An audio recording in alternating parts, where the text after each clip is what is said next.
Good afternoon class 11th। ये आपका next chapter है पाइथन फंडामेंटल्स। इस चैप्टर से आपका मेन प्रोग्रामिंग स्टार्ट होती है। इससे पहले के जो चैप्टर थे उसमें पाइथन के बारे में बताया तो गया था, लेकिन वो ज़्यादातर पार्ट जो था वो थियोरेटिकल था। लेकिन अब से जो चैप्टर स्टार्ट होंगे, आगे आने वाले जितने भी चैप्टर हैं उसमें थियोरेटिकल पार्ट बहुत कम होगा और वो थ्योरी तो बहुत ज़्यादा पूछी भी नहीं जाती। अब यहाँ पर जो भी चीज़ें होंगी वो मैक्सिमम प्रैक्टिकल्स होंगे।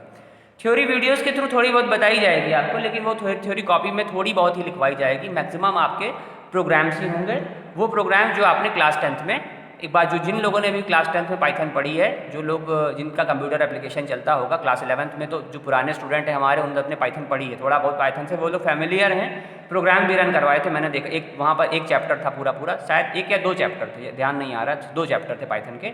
तो वो दोनों चैप्टर यहाँ पर पहले फिर से स्टार्ट होते हैं आपके क्लास 11th में। पहले वही दोनों चैप्टर एक्सप्लेन किए जाएंगे, सारी चीज़ें बताई जाएंगी, उसके बाद मेन क्लास 11th की पाइथन के ऊपर जाएंगे। इसका पहले वो क्लास 10th वाली पाइथन का ही रिवीजन होगा जो क्लास 10th और क्लास 9th में आप लोगों ने पढ़ी थी। 9th में तो नहीं पढ़ी थी, 10th में पढ़ी थी। 9th में 2 चैप्टर कट गया था और इस बार भी 9th क्लास 9 का रिड्यूस हो गया है सिलेबस। इस बार भी क्लास 9 को पाइथन नहीं पढ़नी पड़ेगी और क्लास 10th में भी शायद पाइथन ना पढ़नी पड़ेगी। ठीक है, तो ये क्लास 10th में जो आपने पाइथन पढ़ी थी, स्टार्टिंग में 2 चैप्टर वही हैं।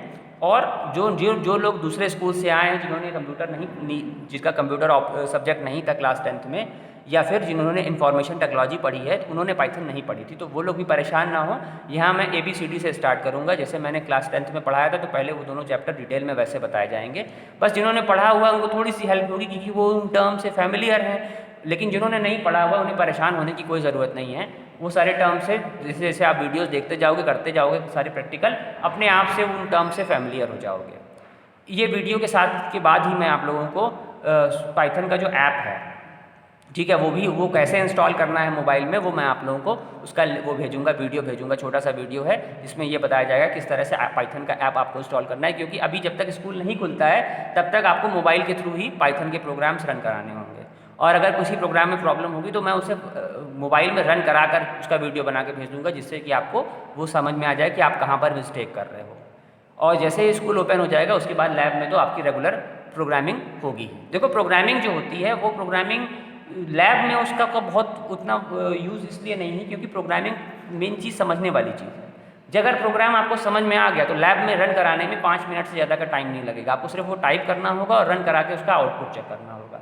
मेन जो समझने वाला काम होता है वो आपका कॉपी पेन से ही होगा, वो ब्लैक बोर्ड से ही आपको समझ में आएगा। तो इसमें जो भी प्रोग्रामिंग वाला पार्ट है उसे हम परफॉर्म तो ज़रूर कंप्यूटर पे करते हैं, लेकिन उसको समझने का सारा काम हमारा क्लास में या कॉपी पेपर पे से ही होता है। उसको हम सिर्फ डायरेक्ट कंप्यूटर से समझ भी नहीं सकते। कंप्यूटर का यूज़ या लैपटॉप का यूज़ तो सिर्फ उसको रन कराने के लिए, वो प्रोग्राम का आउटपुट चेक करने के लिए कि हमने जो अंदाज़ा लगाया है आउटपुट का, वो आउटपुट आ रहा है या नहीं।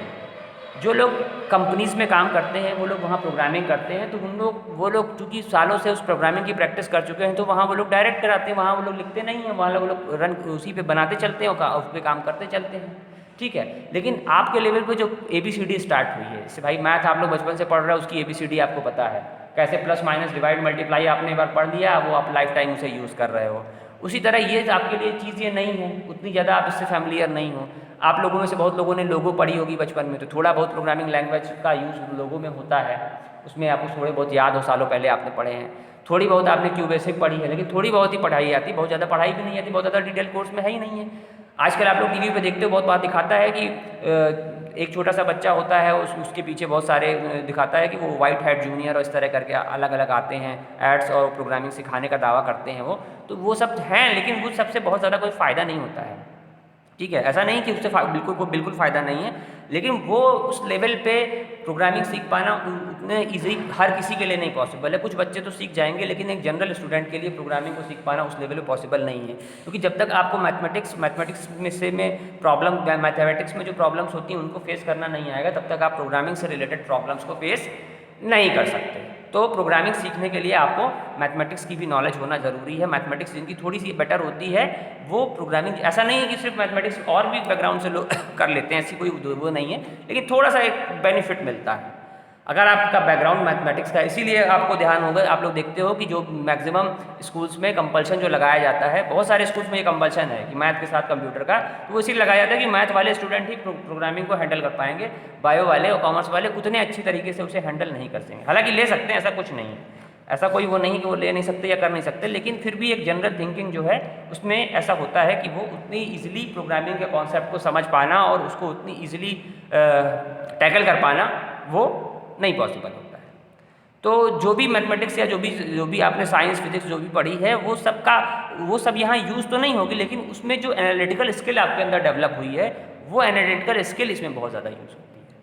प्रॉब्लम्स को फेस करना, उस प्रॉब्लम का रास्ता ढूंढना, जैसे पजल होती है, बचपन में याद होगा पजल्स होती हैं, उसमें होता है कि एक जगह घर, एक छोटा सा हाउस बना हुआ, एक बच्चा है, उस बच्चे को हमको पेंसिल के थ्रू रास्ता बनाते हुए लेकर सबसे शॉर्टेस्ट पाथ के थ्रू उस घर तक पहुंचाना। इस तरह की पजल्स हमने बचपन में आप लोगों ने देखी होंगी, कहीं से न्यूज़पेपर में, मैगजीन में, या ऐसे जो आती हैं कॉमिक्स आती हैं उनमें इस तरह की पजल्स बनी होती हैं। तो वो पजल्स का भी पीछे मतलब यही होता है कि वो उस तरह का लॉजिक डेवलप करते हैं जिससे आप अपनी रियल लाइफ में प्रॉब्लम्स को टैकल कर सकते हो। प्रोग्रामिंग भी वही चीज़ है कि यहाँ कम से कम लाइंस का यूज़ करके ज़्यादा से ज़्यादा आउटपुट जब अगर हम निकालते हैं तो वो प्रोग्रामिंग अच्छी बनी जाती है। हम एक प्रोग्राम को कई तरीके से बना सकते हैं, ठीक है, लेकिन उस प्रोग्राम को बनाने में जो जितनी कम लाइंस का यूज़ होगा, जितनी कम चीज़ों का यूज़ होगा, वो प्रोग्रामिंग उतनी बेटर मानी जाएगी। और साथ ही साथ उसका बेटर परफॉर्म करना भी ज़रूरी है। ऐसा नहीं कि कम लाइन का यूज़ किया उसकी परफॉर्मेंस डाउन हो गई, परफॉर्मेंस उसकी हाई रहे और प्रोग्रामिंग का पार्ट उसका कम से कम रहे।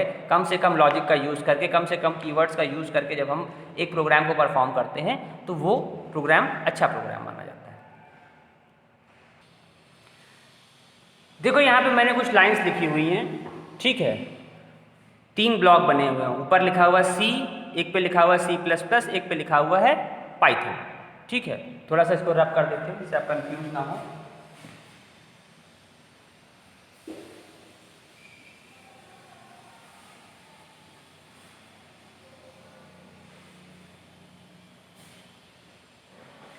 यहाँ पर तीनों लैंग्वेज में, C में, C++ में, पाइथन में सेम प्रोग्राम बना हुआ है। तीनों का आप आउटपुट देखो, ये नीचे लिखा हुआ है, नीचे जो छोटा सा ब्लॉक बना हुआ है, तीनों में आउटपुट लिखा हुआ है। तीनों का आउटपुट एक ही है, हेलो वर्ल्ड, ठीक है। कहीं कहीं पे होता है चौक की वो उतनी क्लियर ना हो, लेकिन तीनों का सेम आउटपुट। लेकिन तीनों की प्रोग्रामिंग में बहुत बड़ा फर्क है।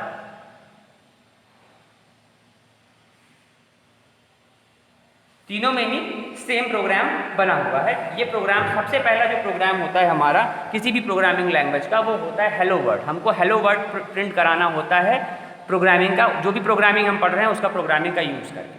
तो देखो सब तीनों प्रोग्राम को ध्यान से देखो। C में भी बहुत सारी लाइन्स के कोड लिखे गए हैं, C++ में बहुत सारी लाइन्स लिखी गई हैं, लेकिन पाइथन में क्या है, हमने एक लाइन का कोड लिखा है और सेम आउटपुट मिला है, ठीक है। मैंने आपको पहले बताया था कि पाइथन की जो एडवांटेज है, क्यों पाइथन का आजकल के टाइम पे बहुत ज़्यादा यूज़ किया जा रहा है, क्यों पाइथन इतनी पॉपुलर हो रही है, उसके पीछे वजह यही है कि इसमें कम कोड में हम ज़्यादा आउटपुट हासिल कर सकते हैं। यहाँ पर देखो स्टार्टिंग में C में क्या होता है, #include stdio.h, #include codio.h, void main, CLR SCR, printf hello world। जो मेन लाइन है वो printf के अंदर लिखा हुआ है, यहाँ पर आउटपुट के लिए printf यूज़ करते हैं C में। बाकी की जो कोडिंग लिखी हुई है वो उसका सपोर्टिव पार्ट है। ये हर प्रोग्राम में ये पार्ट इतना होगा ही, कोई भी C प्रोग्राम होगा उसमें ये सारी लाइंस, मेन जो आपका ये है, इसको छोड़कर, इस पार्ट को छोड़कर बाकी का सारा पार्ट हर C प्रोग्राम के अंदर होता ही होता है। ये सारी लाइंस होनी ही होनी है, चाहे वो प्रोग्राम हेलो वर्ल्ड का हो, चाहे वो प्रोग्राम किसी और चीज़ का हो, ठीक है। ये सारा एडिशनल होता है। उसी तरह से C++ में भी सबसे पहले लिखा हुआ है #include iostream.h, #include conio.h, void main, CLR SCR। यहाँ पर आउटपुट के लिए cout का यूज़ करते हैं, वहाँ पर C में printf का यूज़ करते हैं, इसमें cout का यूज़ करते हैं। cout के अंदर लिखा हुआ है हेलो वर्ल्ड और गेट सी है। C और C++ एक ही सॉफ्टवेयर में रन होता है, इसलिए कुछ चीज़ें इसमें सिमिलर होती हैं, लेकिन ये बाकी इसमें आगे की चीज़ें बहुत अलग होती हैं, बिल्कुल अलग होती हैं, क्योंकि C++ जो है वो ऑब्जेक्ट ओरिएंटेड प्रोग्रामिंग है और C जो है वो प्रोसीजरल प्रोग्रामिंग है। जब कभी आगे ऑब्जेक्ट ओरिएंटेड प्रोग्रामिंग का टॉपिक आएगा तो मैं आपको डिटेल में बताऊंगा कि इन दोनों में मेजर फ़र्क क्या होता है, ठीक है। लेकिन यहाँ पर अभी जो दोनों प्रोग्राम है उसमें आपको लगभग एक जैसे लग रहा है, लेकिन एक नहीं है, अलग अलग है दोनों। C और C++ अलग अलग लैंग्वेज है, अलग अलग तरीके से यूज़ कर सकते हैं। लेकिन C++ में भी कितना सारा कोड लिखा हुआ है, एक लाइन को रन कराने के लिए कितना सारा कोड लिखा हुआ है। मेन हमारी लाइन ये है कि इसको रन कराने के लिए जहाँ दुनिया भर का कोड लिखा होगा उसके बाद जाकर वो लाइन परफॉर्म होगी। यही काम हमारा पाइथन में इजी हो जाता है, क्योंकि यहाँ पर हमको सिंगल लाइन का कोड रन कराना है तो यहाँ हमें वो सिंगल लाइन टाइप करनी पड़ती है। यहाँ पर हमको प्रिंट कराना है तो यहाँ आउटपुट के लिए प्रिंट स्टेटमेंट का यूज़ करते हैं। यहाँ पर जब भी हमें आउटपुट चाहिए होगा तो हम प्रिंट स्टेटमेंट का यूज़ करेंगे, उससे हमारा इससे ये hello world directly as a output हमको आउटपुट स्क्रीन पे मिल जाएगा।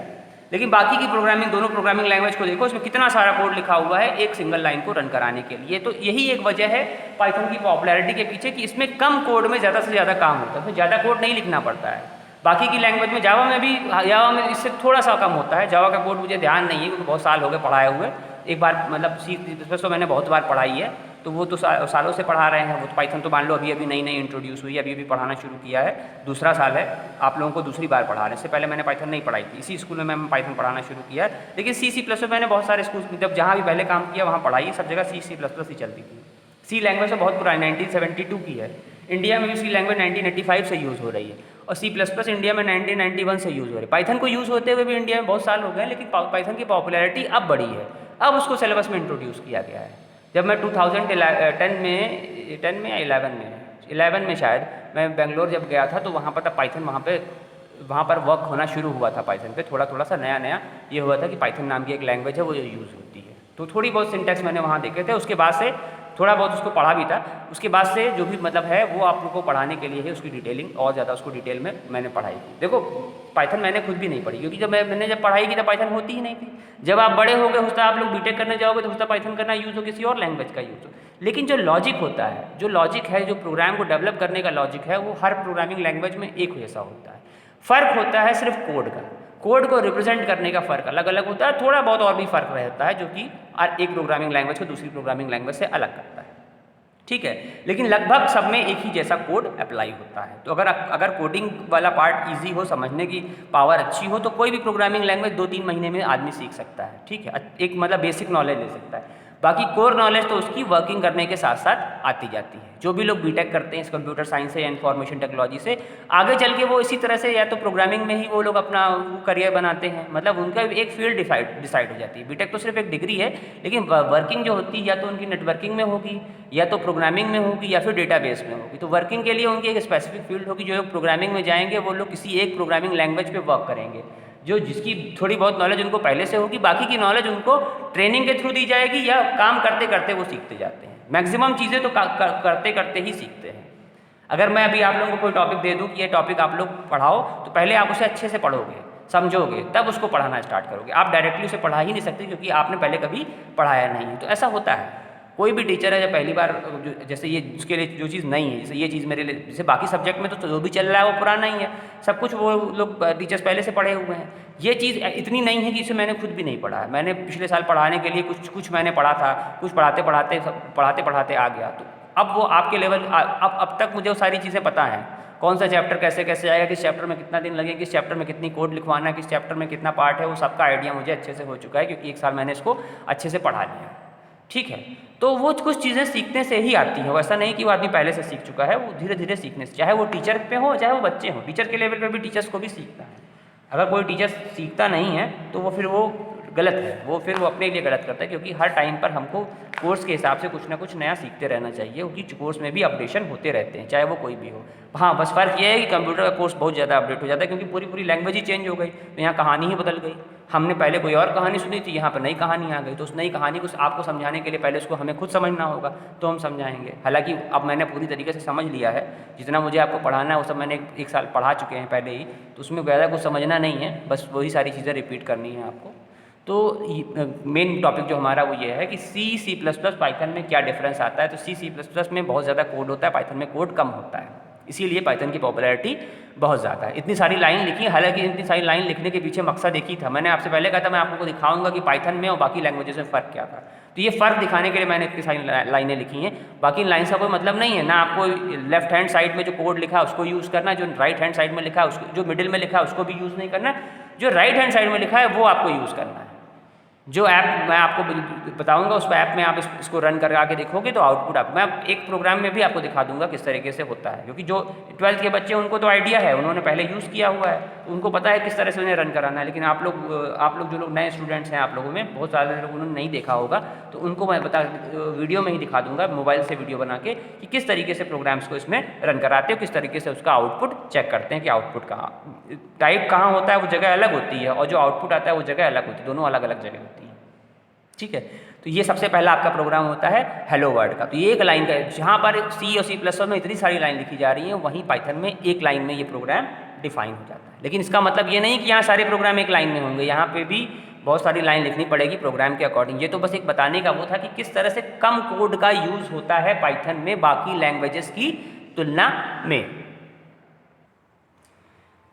देखो, इस चैप्टर में जो भी चीज़ें हैं, जो इसमें मेन पॉइंट्स आपको बताने हैं, उसको बताने से पहले आपको एक छोटा सा प्रोग्राम बनाते हैं 2 नंबर को ऐड करने का। नॉर्मली अगर हमको 2 नंबर को ऐड करना होता है तो वो दोनों नंबर को हम लोग मैथमेटिक्स का यूज़ करके ऐड कर लेते हैं, ठीक है। लेकिन हम प्रोग्रामिंग में तो अगर 2 नंबर ऐड करना होता है तो मैथमेटिक्स का यूज़ नहीं करते, हम यूज़ करते हैं वेरिएबल्स में। हम प्रोग्रामिंग का यूज़ करते हैं, उस प्रोग्रामिंग में हम वेरिएबल्स का यूज़ करके वो प्रोग्राम बनाते हैं, जिससे कि वो प्रोग्राम किसी भी 2 नंबर को ऐड कर सके। अगर आपको 5 और 7 को ऐड करना होगा तो आप डायरेक्टली 12 लिख दोगे। फिर आप दूसरे क्वेश्चन पे जाओगे, मान लो कोई एक्सरसाइज है मैथ की जिसमें एडिशन के क्वेश्चन दिए हुए हैं, तो हर क्वेश्चन में आपको एडिशन परफॉर्म करना होगा। 2 नंबर दिए हुए हैं, मान लो सारे के सारे क्वेश्चन 2 नंबर के हैं, तो पहले अगर 5 और 7 आ गया तो आप ऐड कर लोगे, मन में लिख दोगे। अगर कोई बड़ी बड़ी वैल्यूज़ हैं, 793, 678 इस तरह की वैल्यू है, उनको ऐड करना होगा तो आप उसको रफ में ऐड करोगे या पेज पे ही कैलकुलेट करोगे, तो उसको ऐड करके वैल्यू लिखोगे। वही काम यहाँ पर होता है, लेकिन यहाँ वो काम वेरिएबल से होता है। वेरिएबल से इसलिए होता है कि हमको वो काम एक बार करना है, दूसरी बार हमें नहीं करना। दूसरी बार हमें सिर्फ वैल्यूज़ देनी है, वो वैल्यूज़ को अपने आप से ऐड कर देगा। सेम क्वेश्चन में मैथमेटिक्स में क्या होता है, हर बार नई वैल्यूज़ होती हैं और उनको नए तरीके से ऐड करना होता है। नए तरीके से नहीं, मतलब ऐड करने का तरीका वही होता है, मतलब हर बार ऐड करना पड़ता है। इसमें क्या होता है कि जो प्रोग्राम बनता है, जैसे 2 नंबर को ऐड करने का प्रोग्राम बना, तो अब हमको इसमें कोई भी दो नंबर, कोई भी इंटीजर 2 नंबर हम इनपुट कर देंगे, उनको वो ऐड करके दे देगा। हमको हर बार कैलकुलेशन परफॉर्म करने की ज़रूरत नहीं पड़ेगी। प्रोग्रामिंग का मेन एडवांटेज ये है कि अगर हमको कैलकुलेट करना पड़ जाए तो प्रोग्रामिंग का कोई मतलब ही नहीं है। यहाँ पर हम सिर्फ प्रोग्राम बनाएंगे, वो प्रोग्राम इस अपने आप से वैल्यूज़ को कैलकुलेट करेगा। वो प्रोग्राम कंप्यूटर की हेल्प से अपने आप से वैल्यूज़ को कैलकुलेट करेगा और हमें डायरेक्टली आउटपुट देगा। हमारा काम सिर्फ इतना होगा कि हम उसको इस तरह से कोड लिखेंगे जिससे कि वो जो हम चाह रहे हैं वो करके दिखाए। तो यहाँ पर ये जो प्रोग्राम लिखा, पहले लिखा बना, जो ध्यान से देखना, यहाँ हर वर्ड की अपनी एक मीनिंग है। पहली वाली लाइन में हैश लगा हुआ है, ठीक है। जिस भी लाइन में हैश लगता है उसको बोलते हैं कमेंट, ठीक है। यहाँ पर 2 वैल्यू, यहाँ 2 स्टेटमेंट जो है ये इनपुट स्टेटमेंट, यहाँ पर 2 वैल्यूज का इनपुट दिया गया है, इनपुट स्टेटमेंट। यहाँ पर जो है ये एडिशन हो रहा है, ये है आपका आउटपुट, ये आउटपुट स्टेटमेंट,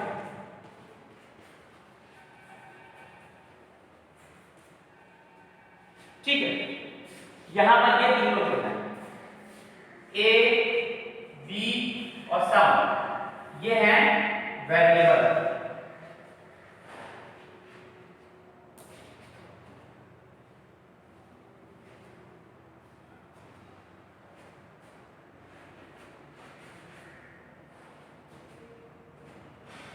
ये तीनों जो हैं वो आपके हैं वेरिएबल, ठीक है। वेरिएबल और कांस्टेंट क्या होता है, ये आपको मैथमेटिक्स में आप लोगों ने पढ़ा होगा। मैथमेटिक्स में नॉर्मली हम लोग ABCD XYZ ऐसे वेरिएबल लेते हैं। यहाँ पर हम वेरिएबल पूरा वर्ड भी ले सकते हैं। यहाँ जो सम है वो भी एक वेरिएबल है, जो A है वो भी एक वेरिएबल है, जो B है वो भी एक वेरिएबल है। तो ये प्रोग्राम क्या है, पहली लाइन होती है कमेंट। कमेंट का जिस भी लाइन के आगे हैश लगा हो, पाइथन में जिस भी लाइन के आगे हैश लगा हो उसको एज अ कमेंट लिया है। कमेंट का मतलब होता है इस लाइन को जो इंटरप्रेटर है, जो ट्रांसलेटर सॉफ्टवेयर है, वो उसको रीड नहीं करेगा। ये इस कोड का पार्ट नहीं है। जो कोड है वो जहाँ a = int लिखा हुआ है वहाँ से कोड स्टार्ट हो रहा है, और जहाँ पर आपका ये प्रिंट वाली लाइन लिखी हुई है, प्रिंट सम कॉमा सम, यहाँ पर आपका कोड एंड हो रहा है। ऊपर की लाइन सिर्फ ये बता रही है कि इस कोड में हो क्या रहा है, ये प्रोग्राम किसके लिए बनाया गया है। तो यहाँ पर ये WAP जो लिखा हुआ है, WAP शॉर्ट फॉर्म है, इसको बोलते हैं राइट अ प्रोग्राम। वैप का मतलब होता है WAP, ये शॉर्ट फॉर्म है, write a program to add 2 integer number. हमको 2 इंटीजर नंबर को ऐड करने के लिए एक प्रोग्राम बनाना है, ये एक कमेंट है। इस कोड को हम डायरेक्टली लिख सकते हैं, जहाँ पर भी हम कोड लिखते हैं सॉफ्टवेयर में या ऐप में, वहाँ पर हम इसे लिख सकते हैं, लेकिन हैश लगा होगा तब तो वो सही है, लेकिन हैश नहीं लगा होगा तो इस लाइन को वो error as a error detect करने लगेगा। ठीक है, इसे मैं रन करके दिखाऊंगा आप लोगों को, रन उसका भी वीडियो भेजेंगे इसी वीडियो के साथ बाद में। तो इसको यहाँ पर ये कमेंट है, इस कमेंट का मतलब होता है ऐसी लाइन जिसको इंटरप्रेटर रीड नहीं करता, ऐसे एज इट इज छोड़ देता है, क्योंकि इसके आगे हैश लगा हुआ है। जिस लाइन के आगे हैश लगा होगा वो कमेंट हो जाएगा।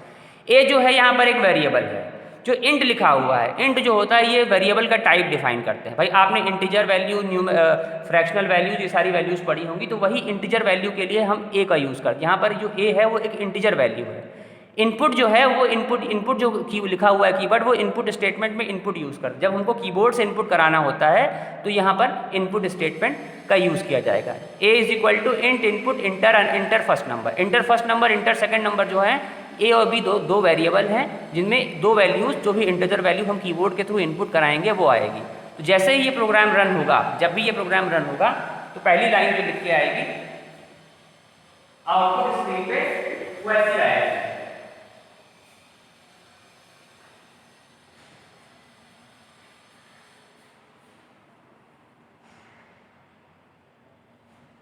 ठीक है, देखो इंटर फर्स्ट नंबर जो है और उसके बाद कोलन का साइन बना हुआ है, ये दोनों डबल कोट्स के अंदर, डबल इन्वर्टेड कॉमा के अंदर। डबल इन्वर्टेड कॉमा के अंदर जो भी लाइन होती है वो as it is output screen पे प्रिंट हो जाती है, उस पर कोई कैलकुलेशन परफॉर्म नहीं होती है। ये जो जितनी भी लाइन आपको डबल इन्वर्टेड कॉमा के अंदर दिख रही हैं, जो लास्ट स्टेटमेंट है प्रिंट के अंदर जो सम लिखा हुआ है, ये सिर्फ प्रिंट कराने के लिए है, इसका कोई प्रोग्रामिंग में यूज़ नहीं है। इंटर फर्स्ट नंबर हम ये 1 का यूज़ करके भी कर सकते हैं और हम अल्फ़ाबेट का यूज़ करके भी कर सकते हैं, प्रोग्रामिंग में गलती नहीं होगी, क्योंकि डबल कोट्स के अंदर जो चीज़ लिखी जाती है वो as it is output screen पे डिस्प्ले हो जाती है। तो पहले हम जैसे उसको रन कराएंगे, हमारा फर्स्ट स्टेटमेंट अपने आप से आउटपुट स्क्रीन पे लिख के आएगा इंटर फर्स्ट नंबर। वहाँ पर मान लो हम नंबर में इंटर करते हैं 7, अपने पहला नंबर कीबोर्ड से 7 इनपुट करेंगे, फिर हम नंबर जैसे हम 7 इनपुट करेंगे तो क्या आएगा इंटर सेकंड नंबर, जैसे हम आएगा फिर हम 8 इनपुट करेंगे, जैसे हम 8 इनपुट करेंगे और इंटर बटन दबाएंगे वैसे आएगा, अपने आप से आ जाएगा सम इज इक्वल टू 15। ठीक है, यहाँ पर जो सम है तो ये सब जो प्रिंट स्टेटमेंट के अंदर जो सम लिखा हुआ है, दोनों सम अलग अलग है।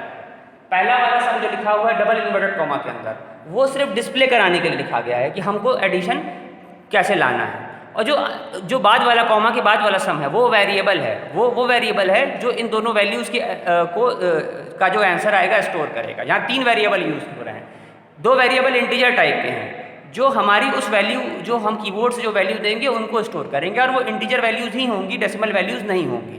ठीक है, तीसरा वेरिएबल जो है वो उन दोनों के एडिशन को स्टोर कर रहा है। स्टोर करने के लिए भी यहाँ पे हमें वेरिएबल की ज़रूरत होगी जिससे कि हम उस आउटपुट को प्रिंट करा सकें। तो सम के अंदर दोनों का एडिशन स्टोर हो जाएगा और वो सम जो है वो प्रिंट हो जाएगा। तो पहला वाला सम हमारा सिर्फ देखने के लिए है, उसको अगर हम हटाना भी चाहें तो हटा सकते हैं। या अगर हम एडिशन में लिख दें या लिख दें हम ऐड,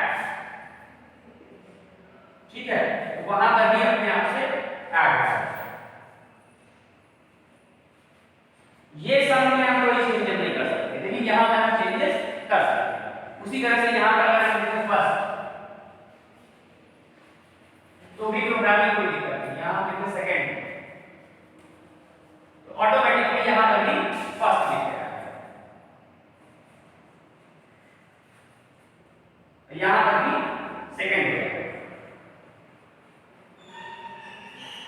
मेरे कहने का मतलब यह है कि डबल कोट्स के अंदर जो भी चीज लिखी हुई है वो एज इट इज आउटपुट में प्रिंट हो जाती है, लेकिन जो चीज डबल कोट्स के बाहर है वो उसकी कहानी अलग है, वो सब कुछ एक प्रोसेस के थ्रू परफॉर्म होता है। यहाँ ए एक वेरिएबल है, बी एक वेरिएबल है, सम एक वेरिएबल है। ए और बी जो है वो इंटीजर टाइप का वेरिएबल है, जब हम कीबोर्ड से वैल्यू इनपुट करानी है इसलिए हमने इनपुट स्टेटमेंट लगाया है। इनपुट कीवर्ड है, इंट कीवर्ड है, ये सब कीवर्ड्स होते हैं जो प्रोग्रामिंग में जो वर्ड्स यूज़ करते हैं, कुछ स्पेसिफिक वर्ड्स जो यूज़ होते हैं प्रोग्रामिंग के अंदर उनको कीवर्ड्स यूज़ करते हैं। इन कीवर्ड्स को एज अ वेरिएबल हम यूज़ नहीं कर सकते। ये कहानी जो सारी डिफरेंशिएशन है वो मैं आपको नेक्स्ट वीडियो में बताऊंगा। अभी तो मैं आपको एक प्रोग्राम इसलिए बना के दिखाया कि पहले आप प्रोग्राम को देखो, प्रोग्राम में चीज़ें क्या क्या हो रहे हैं। फिर जब आप उन चीज़ों को समझोगे तो आपको इजीली समझ में आएगी कि हाँ यहाँ इंट जो था इसका ये इंट यहाँ पर ये काम कर रहा है, ये जो इनपुट स्टेटमेंट है यहाँ पर ये चीज़ है, यहाँ पर जो ये सम है यहाँ पर ये चीज़ है, प्रिंट जो है उसको यहाँ पर ये कहा जाता है। तो इन सब की अपनी अपनी कैटेगरीज हैं, उन कैटेगरीज को ये बिलोंग करते हैं। कौन सा किस कैटेगरी को बिलोंग करता है ये आपको इसके बाद वाले वीडियो में समझ में आएगा, ठीक है। तो यहाँ पर 2 नंबर ऐड हो रहे हैं, दोनों नंबर इंटीजर टाइप के, इसीलिए उनको इंट से डिफाइन किया गया। कीबोर्ड के थ्रू इनपुट कराने इसलिए हमने इनपुट स्टेटमेंट का यूज़ किया है। और जो डबल कोट्स की लाइन है वो हम अपने हिसाब से एडजस्ट कर सकते हैं। बाकी की लाइन्स में हम चेंजेस नहीं कर सकते। अगर हम बाकी की लाइन में चेंजेस करेंगे तो प्रोग्राम गलत हो जाएगा। और दोनों नंबर को हमने ऐड करा के सम में स्टोर करा दिया है, और वो जो सम है उसको प्रिंट स्टेटमेंट में प्रिंट करा दिया है।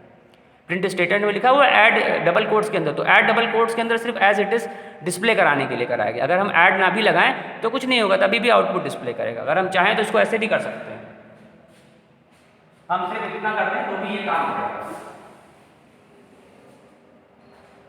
यहाँ पर हम सिर्फ प्रिंट में सब को डिस्प्ले करा दें, तो सब ऑटोमेटिकली वहाँ आ जाएगा। लेकिन वहाँ पर क्या होगा, वहाँ पर ये लिख कर देंगे डायरेक्टली वो 15 वैल्यू अपने आप से ऐसे यहाँ से ऐसे, तो यहाँ पर डायरेक्टली 15 आ जाएगा। तो ये जो स्टेटमेंट जो चेंजेस हो रहे हैं ये तो मैंने अपने हिसाब से थोड़े से उसको समझाने के लिए उसमें चेंज कर सकते हैं। मतलब डबल कोट्स के अंदर वाली चीज़ हम चेंज कर सकते हैं, लेकिन डबल कोट्स के बाहर की जो चीज़ें हैं वो एज इट इज़ यूज़ होती हैं। जिस तरह हर प्रोग्राम में उसका अपना स्पेसिफिक यूज़ है। यहाँ पर स्पेस का भी बहुत यूज़ होता है। अगर एक स्पेस भी गलत हो गया तो ये प्रोग्राम जो है परफॉर्म नहीं करेगा। आगे जब प्रोग्राम्स आएंगे तो आपको क्लियर होगा क्यों स्पेस की इंपॉर्टेंस है।